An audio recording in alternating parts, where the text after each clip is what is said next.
मेरा नाम रोशनी कुमारी है। मैं एक 12वीं कक्षा की एक कॉमर्स स्टूडेंट हूँ। और उसके बाद मेरे पिता का नाम सुधीर कुमार है, जो कि एक ऑटो ड्राइवर है। मेरी माता का नाम आरती देवी है, जो कि एक हाउसवाइफ है। मेरा स्कूलिंग संस्कार भारती पब्लिक स्कूल से रहा है। जो मैं पहले संस्कार भारती पब्लिक स्कूल में पढ़ती थी।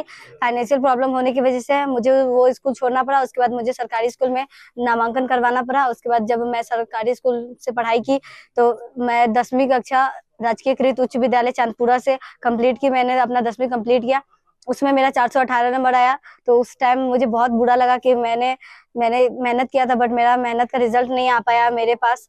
तो हम उस दिन बहुत रोए थे, अपने मम्मी को बहुत बोले कि मम्मी मेरे से नहीं हो पाया। तो मम्मी बोली कोई बात नहीं।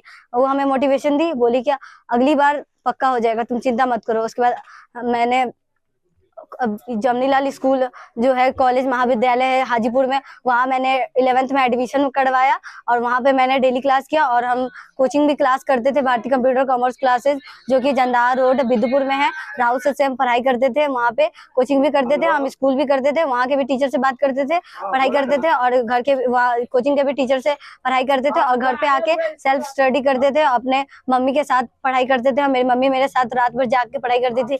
मेरे वजह से मेरी मम्मी कितनी रात जागी होगी वो कोई नहीं, वो हम ही जानते हैं कि मेरी मम्मी के जागने से मेरे पापा भी जागते थे, सोचते थे कि पढ़ती है, मतलब वो भी सोचते थे कि क्या नहीं होगा, मेरी बेटी क्या करेगी क्या नहीं करेगी। और उसके बाद मेरा रिजल्ट आप लोगों के सामने है। जब वेरिफिकेशन के लिए हम गए वहाँ पे पटना बोर्ड, तो वहाँ पे जाके मैंने इतने सारे बच्चों को देखा तो मुझे बहुत डर लगा। ऐसा लगा कि नहीं, इतना सारा कॉम्पिटिटर में मेरा फर्स्ट रैंक आना पता नहीं पॉसिबल है या नहीं है। तो फिर बाद में जब मेरा सच में रिजल्ट आया तो हम बोले नहीं, मैंने कर दिया। हम सोचे थे टॉप 10 में हम आ जाएंगे, बट टॉप रैंक 1 में आना ये मेरे लिए शायद ही मुश्किल होगा, लेकिन ऐसा नहीं हुआ। मेरे लिए वो मुश्किल नहीं हुआ, हम कर ही दिए। हाँ। अच्छा रोशनी, एक मिनट में एक चीज पूछना चाहता हूँ। जहां तक आमतौर पे लड़कियां जो है वो साइंस और आर्ट्स की तरफ जाती है, लेकिन ऐसे में आपने कॉमर्स लिया, इसके पीछे का कारण जान सकते हैं? इसके पीछे का कारण है, एक मेरी मिस पूजा मिस, वो साइंस से पढ़ती थी, तो वो हमें बोली कि साइंस से पढ़ोगी तो शायद ही कुछ नहीं कर पाओगी, क्योंकि वो इतनी ज्यादा पढ़ने में तेज है साइंस से, फिर भी वो कुछ आज तक नहीं कर पाई। वो बहुत कोशिश कर रही है, अभी भी वो संघर्ष कर रही है। इतनी ज्यादा एज की होने के बाद भी फिर भी वो इतना ज्यादा संघर्ष कर रही है। और उसके बाद वो हमें बोली कि देखो बेटा, हम लिए है साइंस तो तुम मत लो साइंस, तुम कॉमर्स लो, ऐसा सब्जेक्ट लो जो कोई नहीं लिया हो, ऐसा काम करो जो कोई नहीं किया हो। इसके लिए मेरी मिस हमें इंग्लिश पढ़ाती थी, बोलती थी कि आगे चल के तुमको इंग्लिश बहुत काम देगा। वही ने मेरा इंग्लिश का स्ट्रॉन्ग किया। बाकी सब सब्जेक्ट तो सबसे पहले तो संस्कार भारती स्कूल से हुआ मेरा सब कुछ स्ट्रॉन्ग। उसके बाद हम 10th में सुनील सर से कोचिंग पढ़ते थे, जो कि फुलाड़ा बाजार में पढ़ाते हैं, तो उनसे मैंने 10th का पढ़ाई पूरा किया। उसके बाद फिर 12th में राहुल सर से किया, जो आज मेरा इतना ज्यादा भविष्य में क्या करेंगे? भविष्य में हम तो पहले सीए का सोचे थे, बट फैमिली कंडीशन को देख के ये खुद का सोचे कि सिर्फ हमें ही नहीं पढ़ना है, मेरे भाई बहन को भी पढ़ना है। तो मेरे पापा अगर मेरे पे ही सारा पैसा खर्चा कर देंगे तो फिर मेरा भाई बहन क्या करेगा? वो लोग एक दिन हमें बोलेगा कि तुम्हारे वजह से मेरे पापा मम्मी मेरा पे पैसा खर्चा नहीं किए हैं। तो इसलिए हम सोचे कि सीए करेंगे नहीं। तो फिर बाद में हम सोचे कि जैसे हम 12th का पैसा कमा के 12th कंप्लीट किए क्लास, तो सोचे कि ऐसे ही हम सीएस का पढ़ाई कर, सीएस में कम पैसा लगता है, तो हम सोचे सीएस का ही पढ़ाई कर लेंगे, कमा लेंगे, पापा का हेल्प लेंगे, फैमिली का सपोर्ट रहेगा। रिलेटिव्स का पता नहीं है, बट रिलेटिव्स का वो नहीं समझते कि हाँ रिलेटिव्स देगा या नहीं, फैमिली दे रहा है यही बहुत है। उसके बाद अब तो शायद मेरे टीचर भी बोलते थे तुमको जो कर रहा है करना, तुमको जितना पैसा चाहिए हम देंगे, तुम्हारा हम फ्यूचर में हमेशा सपोर्ट देंगे, तुमको आगे बढ़ने में कोई रोक नहीं है कि तुमको कोई रोकने दे।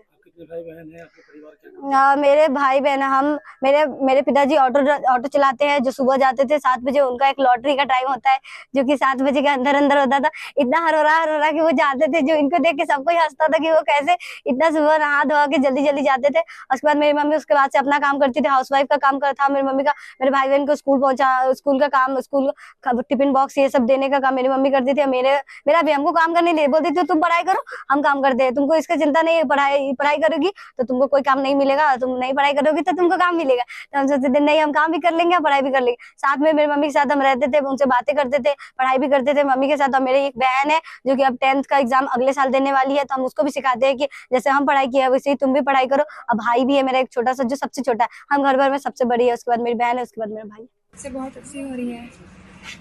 मुझे पढ़ाई में हेल्प किया था मेरे स्कूल के टीचर्स ने, मेरे पापा जी ने और मेरी बहनों ने। मैंने लिख के ज़्यादा पढ़ा था, लिखने से ज़्यादा याद होता है, ऐसे पापा जी बोलते हैं। मैंने लिख के ज़्यादा पढ़ा था और सभी सब्जेक्ट्स पे बराबर ध्यान दिया था। 10th में 8वां पोजीशन आया था, तो क्या लगा था क्या इंटर में मैं इससे बेहतर कर पाऊंगी? जी मैंने सोचा था कि वहाँ जो गलतियाँ हुई यहाँ ना करूँ, उसको सुधारूँ। मैंने सुधारा भी, इसलिए इसमें आ गया। अच्छा, सबसे पहले सुनी तो कैसा महसूस हुआ, क्या लगा? पहले मुझे यकीन नहीं हुआ, मेरे भाई ने बताया, मैंने सोचा कि प्रिया एक तो नहीं है पूरे बिहार में, क्योंकि उसने पूरा नाम नहीं लिया था। मुझे लगा कि कोई और प्रिया होगी, पूरा नाम बोलो पहले। फिर 3-4 बार देखा हमने तो फिर यकीन हुआ, हाँ मैं ही हूँ प्रिया जायसवाल। मतलब 4 बार देख के? जी, तब यकीन हुआ। मेरा सफ़र, हालांकि कोई भी चीज़ इतनी जल्दी तो नहीं मिलती है, इसके लिए काफ़ी संघर्ष करना पड़ता है और मैंने भी इसके प्रति काफ़ी लगन से काफ़ी लगाव रखा। मेरा पढ़ाई के प्रति शुरू से ही मुझे काफ़ी अच्छा लगता था। जिस दिन मैं नहीं पढ़ती थी लगता था कि आज कुछ अधूरा छूट गया है। तो इस तरीके से मैं पढ़ाई के प्रति पूरा डेडिकेशन रही, फुल डेडिकेशन। कितना नंबर आया है? नंबर 471 आया है, आर्ट्स स्ट्रीम से 94% लगभग। कैसे जानकारी मिली थी? जानकारी यही कि मुझे पता था कि 1:15 में 1:15 पे श्री आनंद किशोर महोदय जो हैं वो अनाउंस करने वाले हैं। तो मैं लाइव वीडियो देख रही थी, उसमें सबसे पहले साइंस का हुआ, फिर उसके बाद कला संकाय का जब रिजल्ट अनाउंस हो रहा था उस समय मेरा सेकंड जो है अनुष्का कुमारी नेम आया, फर्स्ट शाकिब शाह टॉपर और सेकंड अनुष्का कुमारी। इस तरीके से आगे क्या करेंगे?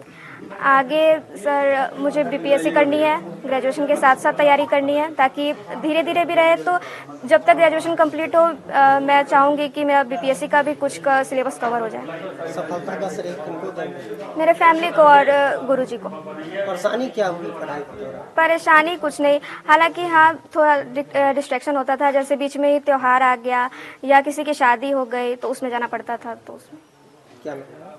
तो वही उसमें ज़्यादा टाइम लग जाता था। तो वहाँ पे मतलब होता है ना, त्यौहार है तो फुल टाइम नहीं दे पा रहे हैं अपना पढ़ाई में, तो ये सब थोड़ा बहुत डिस्ट्रैक्शन हुआ। मेरे टीचर्स को, मेरे मम्मी पापा को मैं श्रेय देना चाहूँगी।